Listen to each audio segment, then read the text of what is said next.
पाला मत करो, शांति से रहो। हम पीड़िता के परिवार से हैं। अरे भैया थोड़ा हम लोग को वीडियो बनाओ। उनके साथ एक थाली में बैठ के खाना होता था।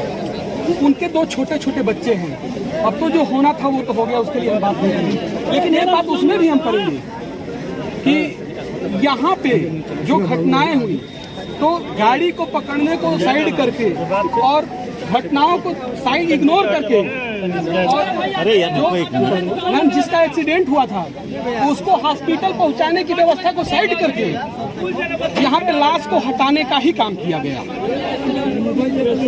जो उनके पिताजी दोनों लोग मौत हो चुकी है मौके पे ही। हैवी ब्लीडिंग की वजह से उनकी मौत हुई है। उनके पिताजी को बस ये पैर का फ्रैक्चर और हाथ का हुआ था। ओनली हैवी ब्लीडिंग की वजह से उनकी मौत हुई है। इसकी जिम्मेदारी किसकी हो जाती है? जो इस घटना स्थल पे लाश को झिल्ली में इस खोपड़ी को आपके व्यवस्था जो है वो आपकी प्रशासनिक व्यवस्था को झिल्ली में उठा के और प्लास्टिक में रख के ले जाने का काम किए लोग। मना करने के बाद भी ये लोग ये नहीं कतई नहीं सोचे कि कुछ सुन लिया जाए कि क्या पीड़िता की क्या दर्दें हैं। उससे इनको कोई मतलब नहीं रहा। बोल रहे हैं कि इलाज के लिए ले गए हैं। और उस लाश को कहा जा रहा है जिसकी खोपड़ी को झिल्ली में बंद करके गया है। आपकी प्रशासन बोल रही है कि उसका इलाज चल रहा है। इलाज चल रहा है। लाश कहाँ है? हमने जब आवाज उठाया कि ये साहब आए हम लोग के समक्ष, तो हमने साहब से भी यही सवाल किया। हमने कहा कि जो जिम्मेदार पुरुष हैं जो ये घटना को अंजाम दिए हैं, सारी व्यवस्थाओं को सामने आए और ये बातें बताएं। क्या ये करने का क्या मतलब है इसका? हम नहीं समझ पाए। मैं आप इस पे कुछ कहिए अगर जो कहना चाहते हैं। उसके बाद भी मैडम ये ऐसा होना चाहिए था। उसके बाद भी मैडम जो होना था हो गया। हम लोग कुछ नहीं चाहते हैं। हम लोग ये चाहते हैं कि उस परिवार को मुआवजा मिले। मेन मकसद यही है। पिता और पुत्र दोनों लोग हो, चाहे जैसे भी हो। अब तो वो छोटी छोटी उसकी बच्चियां, लेकिन वो दो उसकी औरत आज तीज की व्रत यही चाह रहे हैं हम लोग। मेन मकसद यही है। उनकी परिवार में पिताजी अस्पताल में उनकी भी डेथ हो गई।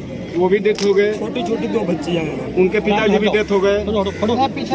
उस परिवार पे क्या बीतती होगी? मतलब एक सर्विस में उनके भाई थे, उनको बुलाया गया है, लेकिन वो भी अभी आ नहीं पाए हैं। एक मिनट, हमारे गांव का कल मार्केट, एक सेकंड मुझको बोल रहे हैं। कल शाम को हमारे गांव का मार्केट, हम लोग बचपन से ही एक ही क्लास में पढ़े। अभी मुझे शाम को उससे मुलाकात हुई, हंसी खुशी बात हुई। क्या पता था जो ये दुनिया छोड़ के चला जाएगा।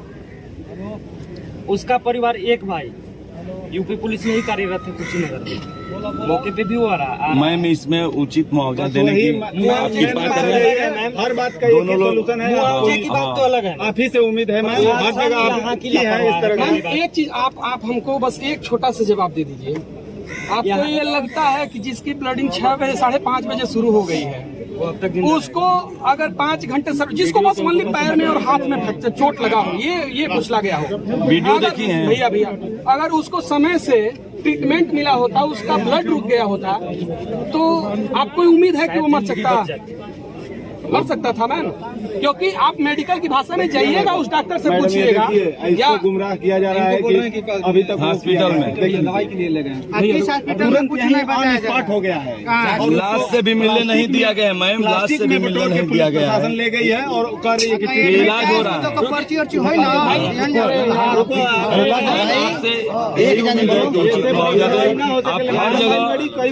मैटर में रहल बड़ी मैम, उनके परिवार के ही हैं। उनके परिवार से हम ये शुरू से रहा है, यही बताएगा जो बताना है। उनकी वाइफ है, उस परिवार से हमारा बहुत ही गहरा कनेक्शन है। उस परिवार से, उनकी बीबी से हम आपको मुलाकात कराएंगे।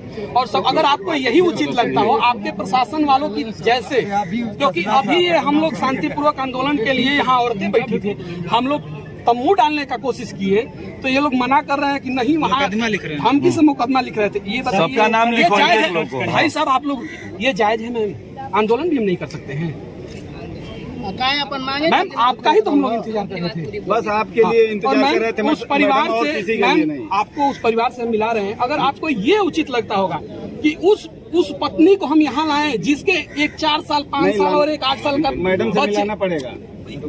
अरे यार आप बात कर करने लीजिए दो, बात भाई करने साहब। दो, बात करने दो। अगर कोई मैम बात आपको करेगा, उचित ये बात लग नहीं, रहा आप समझा है तरी। तो बोलिए, हम उनको लेके आए। उस औरत पे क्या बीत रही होगी। अगर आपको ये उचित लग रहा हो कि आप चल के मिल लीजिए तो ये भी हमारे लिए बड़े सौभाग्य की बात होगी मैम। और हम आपसे कुछ नहीं, अब क्या उम्मीद कर